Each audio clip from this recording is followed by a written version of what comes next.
Welcome students. आज हम BA final के फर्स्ट पेपर आधुनिक भारत का इतिहास से ब्रिटिश शासन के आर्थिक प्रभाव के बारे में बात करेंगे। मैंने अपने प्रीवियस लेक्चर में आपको बताया था कि किस प्रकार अंग्रेजों की आर्थिक नीतियों के कारण भारत में कृषकों की निर्धनता बढ़ी, कृषि का वाणिज्यीकरण किया गया और भारत के हस्तशिल्प उद्योग को पूरी तरीके से नष्ट कर दिया गया। भारत का ये जो हस्तशिल्प उद्योग नष्ट हुआ, उसके कारण इससे जुड़ा हुआ उत्पादक वर्ग बेकार हो गया और रोजगार की तलाश में शहरों से गांवों की ओर पलायन कर गया। इस प्रकार गांवों में इस वर्ग के जाने से भूमि पर जनसंख्या का दबाव बढ़ा, कृषि पर लोगों की निर्भरता बढ़ी और परिणाम स्वरूप निर्धनता भी उसी अनुपात में बढ़ी। यानी अंग्रेजों की इस प्रकार की नीतियों के कारण आखिरकार भारत की अर्थव्यवस्था लगभग छिन्न भिन्न सी हो गई। 19वीं शताब्दी के लेटर हाफ में अंग्रेजों की इन आर्थिक नीतियों के खिलाफ राष्ट्रवादियों ने आवाज उठानी शुरू कर दी। इन राष्ट्रवादियों में दादाभाई नौरोजी, गोपाल कृष्ण गोखले, जस्टिस रानाडे, सुब्रमण्यम अय्यर और रोमेश दत्त आदि शामिल थे। दादाभाई नौरोजी ने अपना प्रसिद्ध ट्रेन ऑफ वेल्थ सिद्धांत प्रस्तुत किया। उन्होंने बार बार अपने शोध पत्रों के माध्यम से जनता को बताने का प्रयास किया कि किस प्रकार भारत से एक बड़ी राशि इंग्लैंड जा रही थी और उसके बदले में भारत को कुछ भी प्राप्त नहीं होगा। उन्होंने सबसे पहले 1867 में इंग्लैंड्स डेट टू इंडिया नाम का अपना रिसर्च पेपर पढ़ा।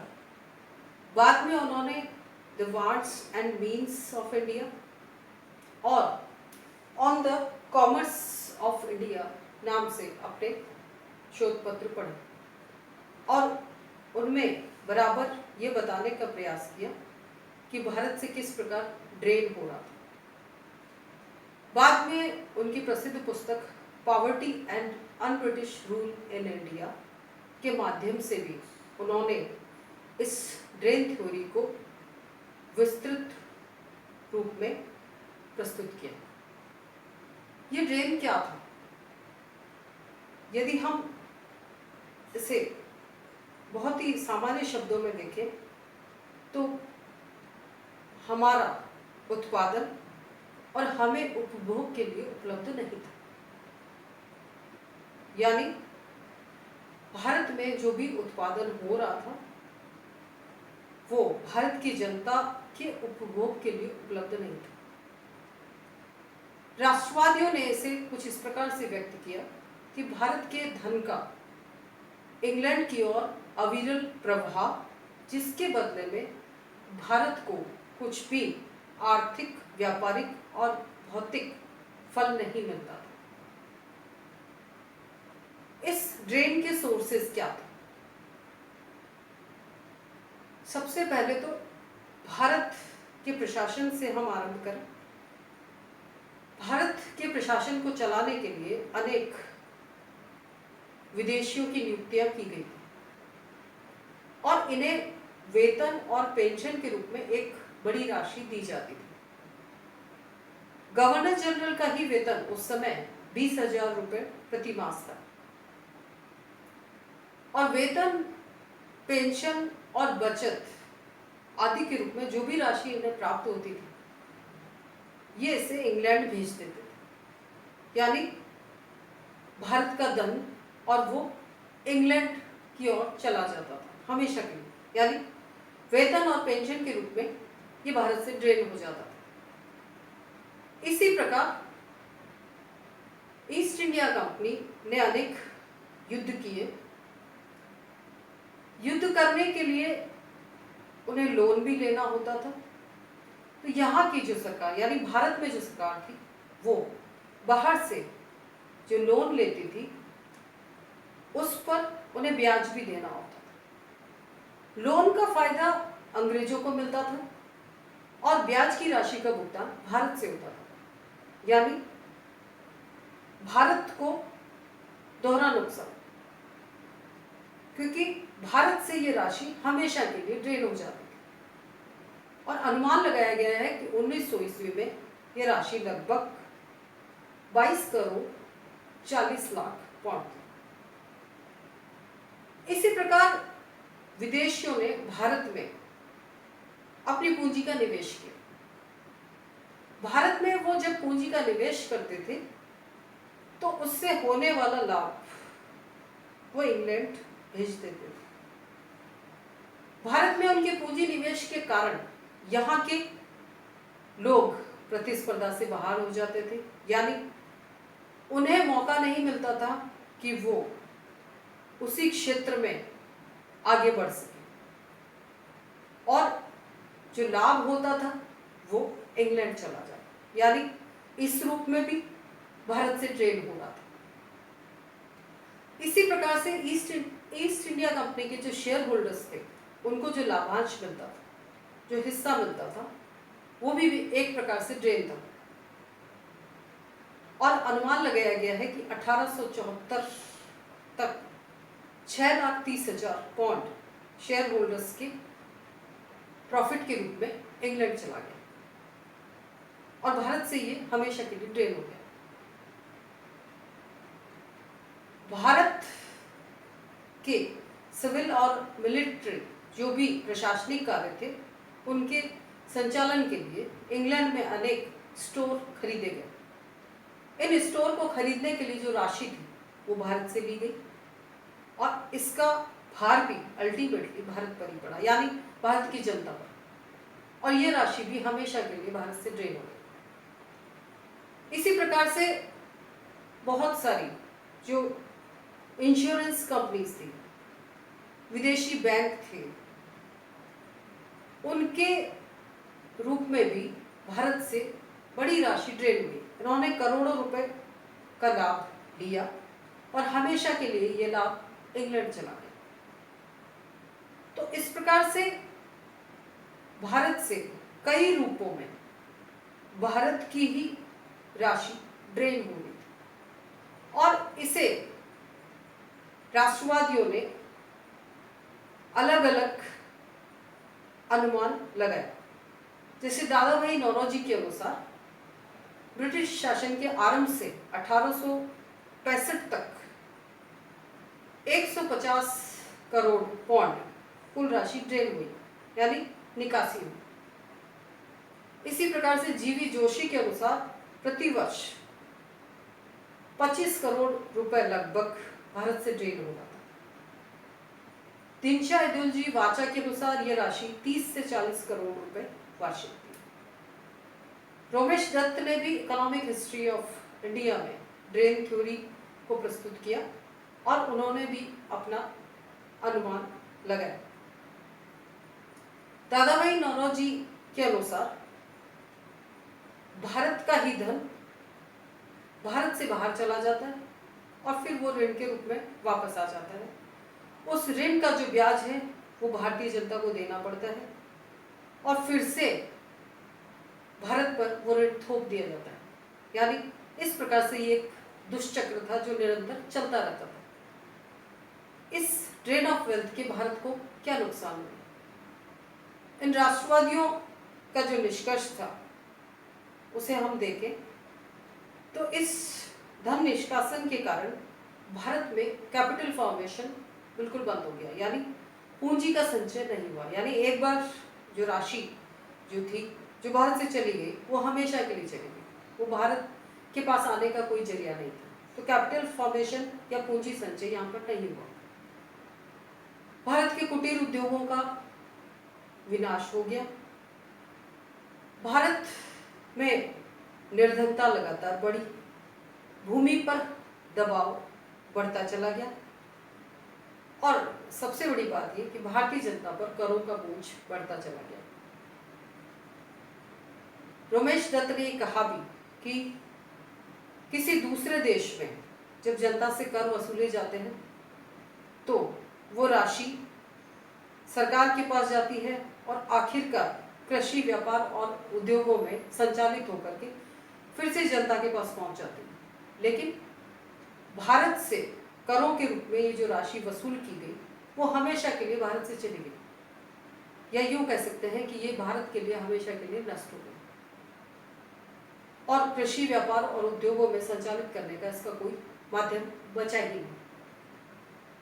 तो इस प्रकार ड्रेन ऑफ वेल्थ के माध्यम से राष्ट्रवादियों ने भारत में राष्ट्रीय आंदोलन को जगाने में एक बड़ी भूमिका निभाई और हम कह सकते हैं कि अंग्रेजों की आर्थिक नीतियों के कारण भारतीय अर्थव्यवस्था पर काफी नकारात्मक प्रभाव पड़े, पर कुछ सकारात्मक प्रभाव भी थे। अंग्रेजों के न चाहते हुए भी उन्होंने जो कुछ भी भारत में अपने फायदे के लिए किया उसका आखिरकार भारतीयों को भी फायदा मिला, और किन किन रूपों में। सबसे पहले हम बात कृषि की ही करें। कृषक अंग्रेजों के आने से पहले अपने जीवन यापन के लिए कृषि करता था। अंग्रेजों ने उसे बाजार का रास्ता दिखाया, उसे खाद्यान्न फसलों के स्थान पर नकदी फसलें उगाने के लिए बाध्य किया, उसकी मानसिकता में परिवर्तन किया। भारतीय कृषक अब बाजार जाने लगा और वो जानता था कि उसे मार्केट में अपनी फसलों को बेचना है। तो इस प्रकार से उसकी मानसिकता में परिवर्तन हुआ और इसका फायदा कृषि को भी हुआ। इसी प्रकार हम रेलवे की बात करें। अंग्रेजों ने रेलवे अपने उद्योगों के फायदे के लिए स्थापित की कि अपने उद्योगों में, यानी ब्रिटेन के जो उद्योग से जो माल बन रहा था उसको भारत में दूर दूर तक पहुंचाया जा सके, और इसका फायदा सबसे ज्यादा भारत को हम आज देख सकते हैं कि रेलवे भारत में रोजगार उपलब्ध कराने वाला सबसे बड़ा नेटवर्क है। बड़ी ट्रांसपोर्टेशन फैसिलिटी तो है ही, और इसके अलावा रोजगार के लिए भी ये सबसे बड़ा साधन है। रोड्स की बात करें, सड़कें यहाँ पर स्थापित की गई सैनिकों को इधर से उधर एक स्थान से दूसरे स्थान भेजने के लिए, बंदरगाहों तक कच्चा माल पहुंचाने के लिए। और इन रोड्स का फायदा दिखाई दिया कि जब भी अकाल पड़ता था और अकालग्रस्त क्षेत्रों में खाद्यान्न पहुंचाना होता था तो इन सड़कों से बहुत अधिक फायदा हुआ। इसी प्रकार डाक और टेलीग्राफ के रूप में संचार माध्यमों की बात कर सकते हैं कि 1852 में डलहौजी के समय में जो टेलीग्राफ शुरू किया गया, उस समय उसकी प्राइसेस काफ़ी हाई रखी गई ताकि हर एक व्यक्ति इसका यूज़ ना कर सके। अंग्रेजों के लिए उस समय इसका बहुत फायदा हुआ। 1857 की क्रांति को सप्रेस करने में भी इसका बड़ा रोल रहा, लेकिन बाद में चल करके भारतीयों को भी इसका फायदा हुआ। डलहौजी के समय में ही 1854 में तीनों प्रेसिडेंसियों को जोड़ते हुए डाक व्यवस्था की शुरुआत की गई, और बाद में चल करके भारतीयों के लिए इसका अत्यधिक लाभ दिखाई देता है। एक और बात कि अंग्रेजों ने भारत में मॉनेटरी सिस्टम ऑफ एक्सचेंज शुरू किया कि अंग्रेजों के आने से पहले यहाँ पर बार्टर सिस्टम था कि एक वस्तु के बदले में दूसरी वस्तु प्राप्त करना या दे देना, और अंग्रेजों के आने के पश्चात ये सिस्टम चेंज हुआ। बैंकिंग व्यवस्था की शुरुआत हुई। सबसे पहला बैंक ऑफ हिंदुस्तान 1770 में कलकत्ता में खोला गया। 1806 में बैंक ऑफ बंगाल खोला गया। इसका पहले नाम बैंक ऑफ कलकत्ता था, जिसे बाद में बैंक ऑफ बंगाल किया गया। 1840 में बैंक ऑफ मद्रास खोला गया और 1843 में बैंक ऑफ बॉम्बे। 1921 में इन्हें मिला करके इंपीरियल बैंक ऑफ इंडिया स्थापित किया गया। और बाद में 1955 में इसका नाम स्टेट बैंक ऑफ इंडिया हो गया। इसी प्रकार से इलाहाबाद बैंक स्थापित हुआ। अवध कॉमर्शियल बैंक 1881 में स्थापित किया गया। 1895 में पंजाब नेशनल बैंक स्थापित हुआ और 1935 में रिजर्व बैंक ऑफ इंडिया स्थापित हुआ। यानी ब्रिटिश पीरियड में ये जो बैंकिंग सिस्टम हमें दिखाई देता है, जो शुरू हुआ और वो लगातार उसमें विकास हुआ, उसका फायदा आखिरकार भारतीयों को ही मिला।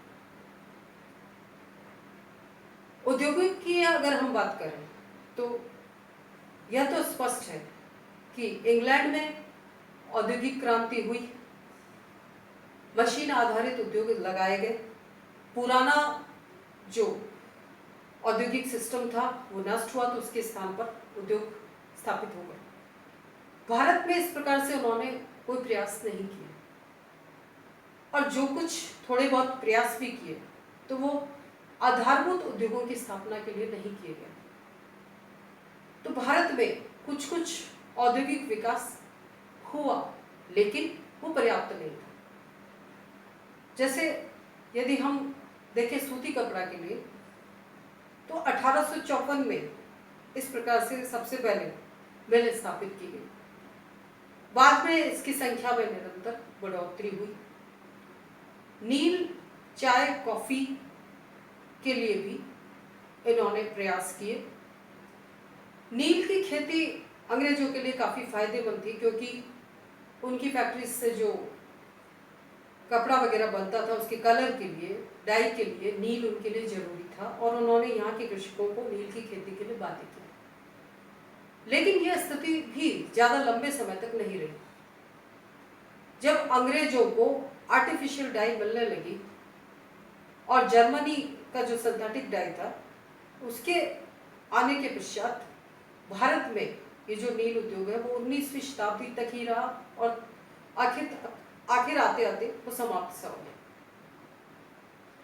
इसी प्रकार हम चाय की बात करें तो चीन से प्रतिस्पर्धा होने के कारण इंग्लैंड ने ये प्रयास किया कि भारत में भी कुछ चाय के बागान लगाया जाए और दार्जिलिंग और आसाम में उन्हें इस प्रकार से उपयुक्त परिस्थितियां नजर आई। इसी प्रकार से कॉफ़ी के लिए उन्होंने मैसूर में इस प्रकार से उसके लिए इन्वेस्टमेंट किया। पेपर इंडस्ट्री के लिए 1870 में कुछ कार्य आरंभ किया गया। लेकिन जब हम आधारभूत उद्योग की बात करते हैं तो उसके लिए अंग्रेजों ने कोई कार्य नहीं किया। रेलवेज के लिए भी जो आयरन एंड स्टील था वो बाहर से मंगाया गया और 1907 तक आते आते जमशेदजी टाटा ने टाटा आयरन एंड स्टील स्थापित किया और इस प्रकार से प्रथम विश्व युद्ध तक आते आते हमें भारत में उद्योगों का कोई खास विकास नहीं दिखाई देता। प्रथम विश्व युद्ध के दौरान जो परिस्थितियां चेंज हुई और जो बदलते हुए माहौल में भारत से कच्चे माल का निर्यात बंद हुआ और आवश्यकता अनुसार फिर उद्योगों की स्थापना की मांग जोर पकड़ने लग गई। राष्ट्रीय आंदोलन भी बढ़ रहा था। ऐसी स्थिति में 1916 में औद्योगिक आयोग स्थापित किया गया। तो यानी कुल मिलाकर के निष्कर्ष हम निकाल सकते हैं कि भारत में मशीन आधारित उद्योग स्थापित किए गए लेकिन वो अंग्रेजों के फायदे के लिए थे। उद्योगों में विदेशी पूंजी लगाई गई तो फायदा विदेशियों को ही हुआ और भारत में आधारभूत उद्योगों की स्थापना के लिए कोई विशेष प्रयत्न नहीं किए गए। तो फाइनली ये कहा जा सकता है कि हालांकि अंग्रेजों की नीतियों के कारण भारतीय अर्थव्यवस्था को काफी नुकसान पहुंचा। 1947 में जब बात होती थी कि भारत की 80% जनसंख्या कृषि पर निर्भर करती है तो वो अंग्रेजों की नीतियों के कारण ही थी। क्योंकि अंग्रेज अपने औद्योगिक इंग्लैंड के लिए भारत को एक कृषि आधारित देश के रूप में तब्दील करना चाहते थे और उन्हें ये कहने में बड़ा गर्व महसूस हुआ कि भारत एक कृषि प्रधान देश है।